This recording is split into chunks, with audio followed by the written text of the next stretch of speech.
संबंध मालूम नहीं रहते। उसको केवल भूख लगती है तो रोता है, दुखता है तो रोता है। 2-3 दिन में उसको ध्यान में आता है कि बार बार मैं जब रोता हूँ, कुछ दुखता है या भूख लगती है, तो मेरी इच्छा को पूर्ण करने वाली एक माता जी है, वो मेरी अपनी है। पहले उसको माता का परिचय होता है, फिर उसको लगता है दुनिया में मैं अकेला नहीं हूँ, माता जी भी है। तो भूख लगी है तो भी रो रहा है, माता जी ने लिया तो कुछ समय के लिए क्यों न हो शांत तो हो जाता है। फिर जब रोता है तो भूख लगी है बताने के लिए रोता है, भूख के मारे नहीं रोता है। उसको विश्वास है भूख पूरी होगी, माता जी आ गई।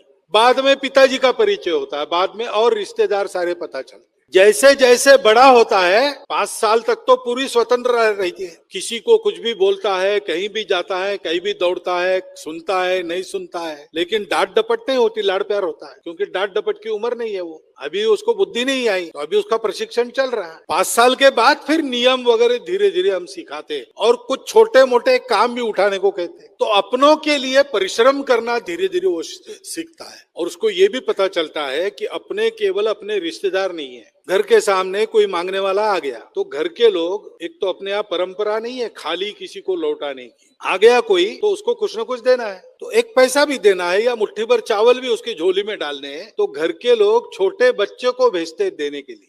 ये कहीं कोई लिखा नहीं है, किसी ग्रंथ में इसका उल्लेख नहीं है, स्मृति ग्रंथों में इसके कानून नहीं है, किसी धर्म ग्रंथ में ये उपदेश नहीं है, लेकिन संपूर्ण देश में उत्तर दक्षिण पूर्व पश्चिम भारत के अंदर ये सब मिलता है, रिवाज में है, परंपरा में है। छोटे बच्चों को ये मालूम होता है कि अपने घर में जो भरा पड़ा है वो केवल मैं और मेरे रिश्तेदार, मेरा कुटुंब, इसके लिए केवल नहीं है। जरूरतमंद समाज का कोई अपरिचित व्यक्ति आता है मांगने के लिए तो इसी में से उसको भी देना है।